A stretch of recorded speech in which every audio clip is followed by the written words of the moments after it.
ಇನ್ನು ವಿಧಾನಸಭೆಯಲ್ಲೂ ಕುರ್ಚಿ ಕದನ ಚರ್ಚೆ ಭುಗಿಲೇಳ್ತು. ಕಾಣದ ಕಡಲಿಗೆ ಹಂಬಲಿಸಿದೆ ಮನ ಅಂತ ಪ್ರಸ್ತುತ ಸನ್ನಿವೇಶವನ್ನ ಡಿಕೆ ಶಿವಕುಮಾರ್ ಅವರಿಗೆ ಈ ಹಾಡನ್ನ ಹೇಳೋ ಮೂಲಕವಾಗಿ ಸುನಿಲ್ ಕುಮಾರ್ ಕಾಲೆಳೆಯುವ ಪ್ರಯತ್ನವನ್ನ ಮಾಡಿದ್ರು. ಕಾಣುವ ಕುರ್ಚಿಗೆ ಹಂಬಲಿಸಿದೆ ಡಿಕೆಶಿ ಮನ ಅಂತ ಹೇಳಿದ್ರು.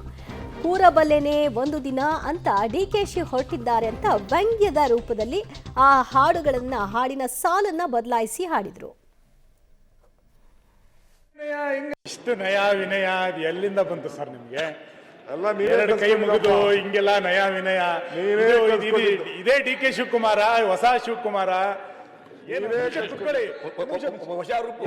ಸರ್ ಮನೆ ಅಧ್ಯಕ್ಷರೇ, ಹೊಸ ರೂಪು ಡಿ ಕೆ ಉತ್ತರ ಕನ್ನಡದ ಚರ್ಚೆ ನಾವೇನ್ ಬದಲಾಯಿಸ್ತಿಲ್ಲ. ಡಿ ಕೆ ಶಿವಕುಮಾರ್ ಅಂದ್ರೆ ಅದಕ್ಕೊಂದು ಕಲ್ಪನೆ ಇದೆ.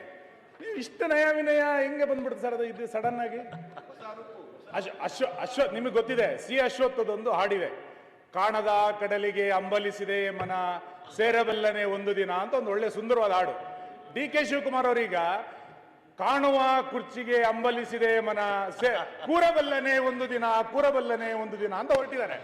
ಹಂಗಿರ್ಬೇಕಾದ್ರೆ ಈ ನಯ ವಿನಯ ಶುರಾಯ್ತು ಅಥವಾ ನಿಜವಾಗಿ ನೀರಾವರಿ ಬಗ್ಗೆ ಶುರಾಯ್ತು? ವಿರೋಧ ಪಕ್ಷದ ಬಗ್ಗೆ ಅವರಿಗೆ ನಯ ವಿನಯ ಶುರಾಯ್ತು? ಇಲ್ಲ ಸುನೀಲ್ ಸರ್, ನಿಮ್ಮ ಲೀಡರ್ಶಿಪ್ ಒಪ್ಕೊಂಡಿರೋ ಸರ್ ನಾವು. ನೀವು ಹೆಂಗೆ